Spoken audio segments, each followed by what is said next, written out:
अस्सलाम वालेकुम, मैं हूं उमैर तारिक। नाज़रीन, इख्तलाफ राय जमहूरियत का हुस्न है, लेकिन इस वक्त मुल्क में इख्तलाफ राय की खलीज इतनी बढ़ चुकी है कि हमें ना तो किसी मामले पर रियासत एक सिमत में नज़र आती है और ना ही सियासी पार्टियाँ। यही वजह है कि 80 साल बाद भी आज इस मुल्क में हमें हर बड़े मामले के ऊपर कन्फ्यूजन नज़र आती है। खैबर पख्तूनख्वा में सिक्योरिटी इश्यूज़ पर आज खुलकर सियासत हो रही है। वफाक तमाम तर मामलात का जिम्मेदार खैबर पख्तूनख्वा को करार दे रहा है और खैबर पख्तूनख्वा हुकूमत इसकी जिम्मेदारी वफाक पर डाल रही है। पिछले 25 साल से हम सिक्योरिटी के मामले पर कोई लॉन्ग टर्म पॉलिसी ही नहीं बना सके। कभी हम अफगानिस्तान में जाकर मुलाकातें करते हैं, चाय पीते हैं, और आज हमारा अफगानिस्तान के साथ जिस तरह का रिलेशन है वो हम सबके सामने है। ठीक है कि आपकी फॉरेन पॉलिसी खित्ते की सूरत हाल के साथ तब्दील होती रहती है, लेकिन आपके लिए मुल्क की सिक्योरिटी से बढ़कर कुछ नहीं होना चाहिए। इस पर कंप्रोमाइज़ किसी सूरत में नहीं होना चाहिए, जो कि हमारे लिए आज सबसे बड़ा चैलेंज बना हुआ है, और इस मामले पर सियासत की कोई गुंजाइश नहीं होनी चाहिए। इसको तरजीहाती बुनियादों पर हल करना चाहिए। लेकिन हमारी सियासी एलीट की तरजीहात ही कुछ और हैं। पीटीआई की बात करें तो सबसे बड़ी तरजीहात हैं जी, इमरान खान को किसी ना किसी तरीके से जेल से बाहर निकाला जा सके। हुकूमत की तरजीह है कि किसी ना किसी तरीके से इमरान खान को जेल के अंदर रखा जाए, और अगर वो जेल से बाहर आते भी हैं तो हुकूमत की शराइत के मुताबिक वो जेल से बाहर आएँ। वो महमूद खान अचकज़ई जिन्हें नवाज शरीफ के साथ कुर्बत की वजह से कभी इमरान खान खुलकर तनकीद का निशाना बनाते थे, इन्हें ही अपोजिशन लीडर मुकर्रर किया गया है, क्योंकि पीटीआई की मौजूदा क़यादत में कोई ऐसा लीडर पार्लियामेंट में नहीं था जिसके सीनियर सियासतदानों के साथ राब्ते हों। इन्हें इस ओहदे पर मुकर्रर करने का मकसद ही सिर्फ ये था कि इमरान खान को बाहर लाने के लिए वो रास्ते हमवार कर सके। उन्होंने असम्बली के फ्लोर पर खुद खड़े होकर ये भी कहा कि उनकी पहली तरजीह है कि इमरान खान दोबारा असम्बली में आए, लेकिन इमरान खान पार्लियामेंट को खुद कितनी अहमियत देते हैं या देते थे, वो जब वज़ीर आज़म थे तब वो कितनी बार असम्बली में आए, आप डाटा निकाल कर देख लें, आपको खुद पता चल जाएगा। आज पाकिस्तान बोर्ड ऑफ पीस में शमूलियत इख्तियार कर चुका है, लेकिन मौजूदा हुकूमत ने इस फॉरेन पॉलिसी के मैटर को भी पार्लियामेंट में डिस्कस करना मुनासिब नहीं समझा, और ना ही मुल्क की दीगर सियासी जमातों को इस पर एतमाद में लिया गया, और इस पर पीटीआई आज हुकूमत को तनकीद का निशाना बना रही है। लेकिन सच है कि अगर यहाँ पीटीआई की हुकूमत भी होती तो उन्होंने भी यही फैसला करना था और इसी तरह का मामला होना था, और पीटीआई का रवैया भी आलमोस्ट यही होना था, क्योंकि हमारे मुल्क में हमेशा अमेरिका की एक आवाज़ पर लब्बैक कहा जाता रहा है। सियासतदान डिक्टेटर्स पर ये इल्ज़ामात तो लगाते हैं, लेकिन हर दौर में कोई ना कोई सियासी जमात इनके साथ इक़्तिदार शेयर करने के लिए ज़रूर खड़ी होती है। जनरल याहिया का दौर था, ज़िया का या मुशर्रफ का दौर था, कोई ना कोई सियासी जमात इनको सपोर्ट ज़रूर कर रही होती है। सच सिर्फ ये है कि पाकिस्तान की सियासी जमातों को जमहूरियत याद ही तब आती है जब ये अपोजिशन में होते हैं। आप तारीख उठाकर देख लें, जब यही सियासी जमातें इक़्तिदार में होती हैं तो इनके तमाम रवैये गैर जमहूरी हो जाते हैं। ये जमहूरियत का लालीपॉप सिर्फ बयानियाँ बनाने के लिए अवाम को दिया जाता है, और ये बयानिए बनाने वाले भी खुद सियासतदान ही होते हैं, जो कि अवाम को इस्तेमाल करके फिर खुद बंद कमरों में जाकर मुल्क के मसीह तर मफादात में फ़ैसले करके बाहर आ जाते हैं। भुट्टो की फांसी पर कितने लोगों ने कोड़े खाए, मौत को गले लगाया? क्या भुट्टो के वारसों ने इन जयालों के खून का हक अदा किया, या फिर ये कहा जा सकता है कि पीपल्स पार्टी का भी ये सिर्फ एक बयानिया था वोट लेने के लिए या मकबूलियत के लिए?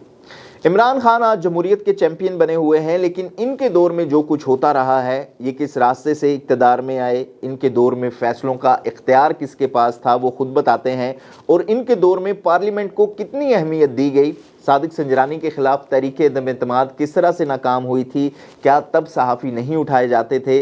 जब अमेरिका ने अफ़गानिस्तान से इनखला किया था तब पाकिस्तान के किरदार पर पार्लियामेंट को एतमाद में क्यों नहीं लिया गया? और जो बाइडन की खुशनुदी के लिए इमरान खान ने क्या कुछ नहीं किया, और जब ट्रंप ने इक़्तिदार में आना था तो इमरान खान और इनकी पार्टी ने किस तरह की उम्मीदें वाबस्ता की थी? ये सब सवालात मौजूद हैं। नून लीग की बात करें तो ईमान मिजारी के उठाए जाने पर, इनकी गिरफ्तारी पर अता तारड़ ने मकाफात अमल का ट्वीट किया, जो कि हमारे सियासतदानों का असल मसला है कि 80 साल से इस मुल्क में मकाफात अमल और बदले की सियासत ही चल रही है। आज पीटीआई के खिलाफ जो कुछ हो रहा है, इस पर नून लीग और पीपल्स पार्टी इन्हें अपना दौर याद करवाती है कि हमारे साथ क्या हुआ था। عمران خان کا جیل میں ہونا بھی موجودہ حکمرانوں کی نظر میں مکافات عمل ہے، اور اسی مکافات عمل کے ڈر سے آج صدر آصف زرداری لائف ٹائم نہ پکڑے جانے کی سہولت بھی لے چکے ہیں، اور نون لیگ ہر فیصلے کو درست ثابت کرنے میں آج لگی ہوئی ہے۔ کل جس فوج کو نون لیگ تنقید کا نشانہ بنا رہی تھی، آج وہ سیم پیج پر ہیں، اور پی ٹی آئی کا آج حال جو ہے وہ نون لیگ کا ماضی تھا۔ تو سوال یہ ہے کہ یہ مکافات عمل کب تک جاری رہے گا؟ کیا پاکستان ایسے ہی چلے گا؟ ان سیاسی جماعتوں کے اس کھیل میں عوام کہاں ہیں؟ عوام کے لیے آج تک کسی بھی سیاستدان نے کیا جدوجہد کی ہے؟ یہی وجہ ہے کہ جب بھی پاکستان میں کوئی تحریک چلی جس کو سیاستدان لیڈ کر رہے تھے، وہ انہی سیاستدانوں کے مفادات حاصل کرنے کے ساتھ ہی ختم ہو گئی، اور آج بھی وہی کچھ ہو رہا ہے کہ ہر گزرتے دور کے ساتھ سیاسی نفرتوں میں شدید اضافہ ہوتا جا رہا ہے۔ اب بات صوبائیت تک پہنچ گئی ہے۔ خیبر پختونخوا کے معاملے پر پی ٹی آئی آج پختونخوا کارڈ کھیل رہی ہے، اور اس کے پیچھے مقصد عوام کی بہتری نہیں بلکہ عمران خان کی رہائی ہے۔ کراچی گل پلازہ میں 100 کے قریب لوگ جل جاتے ہیں، ہزاروں گھر بے روزگار ہو جاتے ہیں، لیکن اس پر بھی سیاسی جماعتوں کی جانب سے آج بلیم گیم چل رہی ہے۔ پیپلز پارٹی کراچی پر اپنا حق سمجھتی ہے، ایم کیو ایم کہتی ہے کہ کراچی مہاجروں کا ہے، اور اسی سیاست کی وجہ سے کراچی کے مسائل آج تک حل نہیں ہو سکے۔